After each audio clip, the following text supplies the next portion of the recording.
자, 이제 마인드에 대한 부분은 대충 짐작이 가시죠? 어떤 부분 설명했는지. 태도에 대한 부분, 그 다음에 이제 기술에 대한 부분인데요.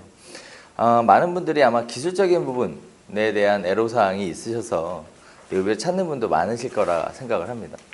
현실적으로 보면 이 기술적인 방법을 현장에 적용하기 위해서 필요한 게 사실은 마인드하고 태도에 대한 부분이에요. 이 두 가지가 접목을 한 상황에서 기술로서 응용이 가능한 거지, 앞단에 없으면 기술로서 아무리 뭐 어쩌고저쩌고 해도 실제적으로는 활용이 불가능한 게 사실이에요. 많은 사람들이 블로그나 무슨 온라인 마케팅 관련된 교육을 받고 실제 현장에서 5%도 활용하지 못하는 이유는 바로 이 앞단에 대한 이야기가 빠졌기 때문에 그래요. 그래서 기술적인 부분을 단순한 기술로만 볼 게 아니라 어떻게 접근할 것인지에 대한 접근 방법부터 차근차근 생각해 보시는 것이 올바른 방법이라고 생각을 합니다. 일단 기술적으로 마케팅이라는 것을 시작하기 위해서는 일단 제일 먼저 중요한 게 자기 자신에 대해서 아는 거예요. 내가 할 수 있는 것과 할 수 없는 것에 대해 구분을 하는 것, 그리고 내가 잘할 수 있는 것과 잘할 수 없는 것에 대해서 선택과 집중을 하는 것, 이것이 결국은 마케팅으로 조화롭게 만들어져 가는 거지. 내가 예를 들어 보면 이런 거죠. 내가 예를 들어 독수리예요. 뭐 컴퓨터를 독수리로 쳐요. 두 손가락으로. 그런 상황에서 블로그를 운영해라 라고 한다면 그게 현실적으로 이루어질 수 있는 일일까? 불가능에 가까운 일이에요. 그렇다 그러면 나한테 맞는 방법은 분명히 또 따로 있을 수 있어요. 또 사무실 입지에 따라서도 내가 할 수 있는 것과 할 수 없는 것이 또 달라져요. 모든 것을 내가 다 할 수 있느냐? 보면 그렇지 않더라는 거죠. 그래서 이런 것들을 확인하기 위해서 일단 제일 먼저 자기 자신에 대해서 아는 거예요.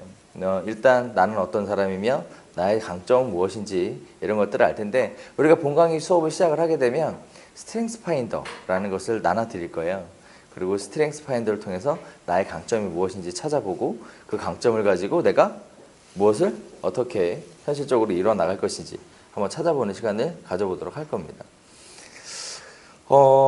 생각해보니까 이 얘기를 안 했네. 오늘 오셨으면 이제 죽을 까 하고 오신 거죠? 그죠? 네. 겁을 너무 많이 줬나봐. 많이 도망가셨더라고요. 괜찮나요? 네. 어차피 뭐 여기서 힘드나 밖에 나가서 힘드나 힘든 건 똑같으니까 네. 할 때 하자고요. 할 때. 기회 될 때.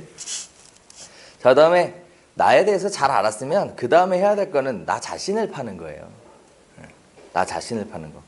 많은 분들이 보면은 물건을 팔 생각을 하시더라고요. 물건. 근데 사실 물건이라 그러는 건 부동산 매물을 팔아야 한다. 매물을 팔아야 한다. 이렇게 생각하시는데 따지고 보면 그 매물이 우리 사무실에만 있는 거라고 하면 매물을 팔 수 있어요. 근데 전속이 아니잖아요, 우리는. 매물 똑같은 게 여기도 나와 있고 저기도 나와 있고 온 천지에 다 나와 있는데 그걸 내가 팔아보겠다 라고 하니까 손님은 재기 시작하는 거죠. 네. 그러다 보니 실질적으로 팔아야 되는 건 뭐냐, 결국 자기 자신을 파는 게 먼저 선행되어야 한다라는 거예요. 실제 블로그를 운영을 하다 보면 또 이런 것들 느낄 수 있어요. 또 온라인 마케팅을 하다 보면 예를 들어 물건을 팔았을 때, 온라인에서 물건을 광고하고 홍보를 하고 팔았을 때는 고객들이 전화가 오면 물건 있어요? 이렇게 물어봐요. 물건 있어요? 예를 들어 있다고 칠게요. 그러면 만나서 그 물건에 대한 얘기를 해요. 그리고 나서 없으면 뭐 이것저것 보여주고 뭐 이렇게 하는 과정으로 가죠. 근데 마음에 안 들면 그만이에요. 그만. 대부분 다 거기서 끝나요. 그런데 물건이 아니라 자기 자신을 팔았을 때에는 이렇게 가요. 사장님, 그 물건 혹시 있나요? 없는데요.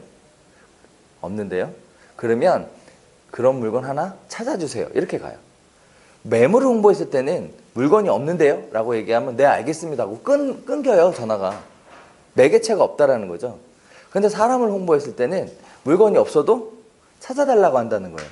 그뿐만이 아니라 온라인이라는 매체를 이용하게 되면 사람들이 나는 그 사람을 처음 보지만 그 사람은 나를 여러 번 봤어요. 거기에 따라서 사무실에 찾아오잖아요. 그러면 나는 처음 봐서 낯선데 되게 친한 척해요. 그래서 우리는 신뢰는 미리 팔 수 있다 라고 얘기하죠. 물건을 미리 파는 게 아니고 사람을 미리 팔 수 있기 때문에 신뢰도 미리 팔 수 있다 라고 이야기를 하고 있습니다. 사람들을 만나게 하면 무엇을 팔 것이냐? 머리를 움직이게 하고 심장을 뛰게 하는 거고요. 결국은 꿈과 희망을 파는 거죠. 이걸 통해서 당신이 잘 될 수 있다라는 것.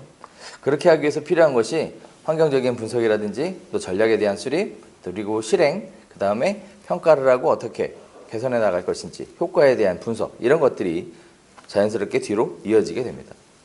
그리고 나서 우리는 수많은 방법들 중에 나한테 맞는 것이 무엇인지 최종적으로 선택과 집중하는 이런 형태로 마무리되게 돼요. 그래서 마케팅을 하기 위해서 뭘 해야 되느냐에 대한 부분인데, 우리는 이거를 좀 더 미시적으로 접근해 볼 필요가 있어요.